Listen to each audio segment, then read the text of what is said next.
ఈరోజు యేసయ్య మాట ఏందంటే, యెహోవా అతని చెయ్యి పట్టుకొని ఉన్నాడు గనుక అతడు నేలను పడినను లేవలేకయే ఉండడు. కీర్తనల గ్రంథం 37 అధ్యాయము 24 వచనం.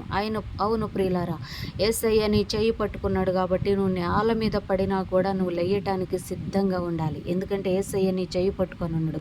ఆయన నిన్నెన్నడు విడువడు ఎడబాయడు కాబట్టి. నీ కష్టాల కొలిమిలో ఉన్నప్పుడు యేసయ్య నీ చెయ్యి పట్టుకొని ఉన్నాడు. అనారోగ్యం పరిస్థితిలో ఉన్నప్పుడు యేసయ్య నీ చెయ్యి పట్టుకుంటాడు.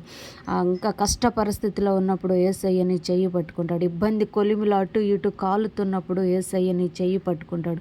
కృంగిన స్థితిలో ఉన్నప్పుడు యేసయ్య నీ చెయ్యి పట్టుకుంటాడు. అన్ని జార వదులుకున్న స్థితిలో ఉన్నప్పుడు యేసయ్య నీ చెయ్యి పట్టుకుంటాడు.